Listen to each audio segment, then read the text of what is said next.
सांसदगण, सबसे पहले मैं आदरणीय सभापति जी को, आपको इस सदन की तरफ से और पूरे देश की तरफ से बहुत बहुत बधाई देता हूं।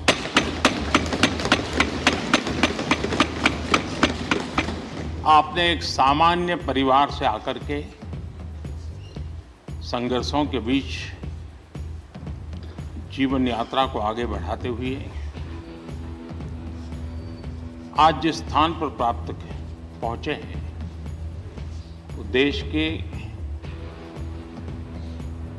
कई लोगों के लिए अपने आप में एक प्रेरणा का कारण है। इस उच्च सदन में इस गरिमामय आसन को आप सुशोभित कर रहे हैं और मैं कहूंगा कि किठाना के लाल, उनकी जो उपलब्धियां लोग देश देख रहा है, तो देश की खुशी का ठिकाना नहीं है।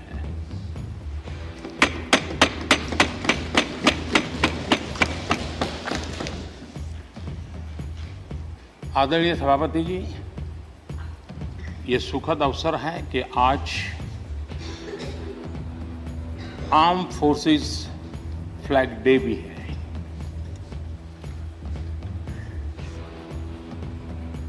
आदरणीय सभापति जी, आप तो झुंझुनू से आते हैं। झुंझुनू वीरों की भूमि है।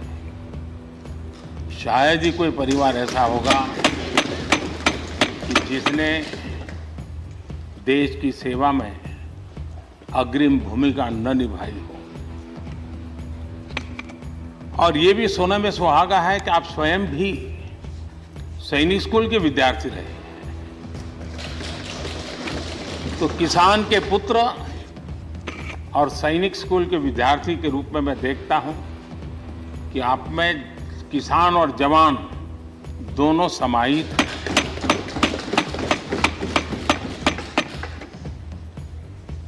मैं आपकी अध्यक्षता में इस सदन से सभी देशवासियों को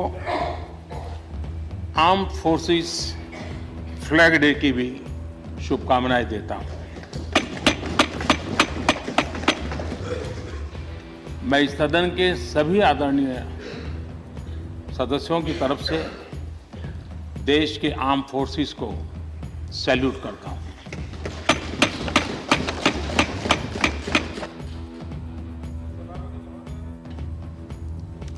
आज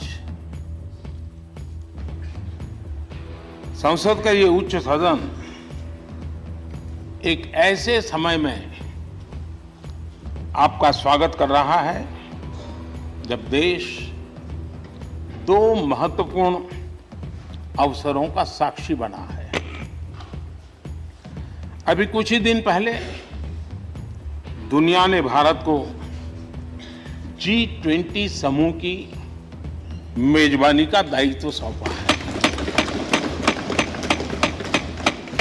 साथ ही ये समय अमृतकाल के आरंभ का समय है। ये अमृतकाल एक नए विकसित भारत के निर्माण का कालखंड तो होगा ही, साथ ही भारत इस दौरान विश्व के भविष्य की दिशा तय करने में भी बहुत अहम भूमिका निभाएगा। आदरणीय सभापति जी, भारत की इस यात्रा में हमारा लोकतंत्र, हमारी संसद, हमारी संसदीय व्यवस्था, उसकी भी एक बहुत महत्वपूर्ण भूमिका रहेगी।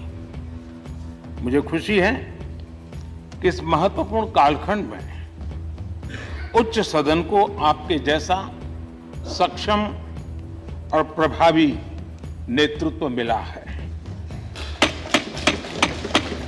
आपके मार्गदर्शन में हमारे सभी सदस्यगण अपने कर्तव्यों का प्रभावी पालन करेंगे।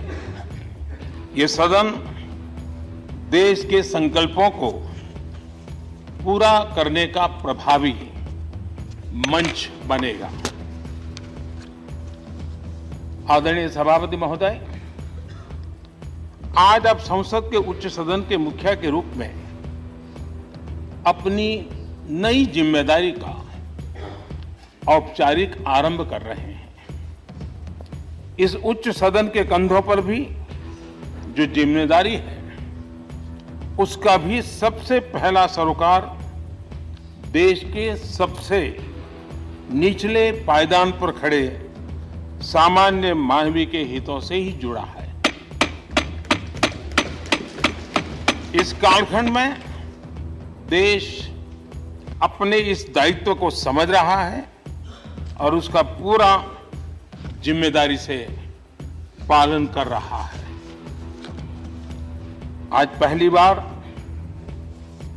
महामहिम राष्ट्रपति श्रीमती द्रौपदी मुर्मू के रूप में देश की गौरवशाली आदिवासी विरासत हमारा मार्गदर्शन कर रही है। इसके पहले भी श्री रामनाथ कोविंद जी ऐसे ही वंचित समाज से निकलकर देश के सर्वोच्च पद पर पहुंचे थे और अब एक किसान के बेटे के रूप में आप भी करोड़ों देशवासियों की, गांव, गरीब और किसान की ऊर्जा का प्रतिनिधित्व कर रहे हैं।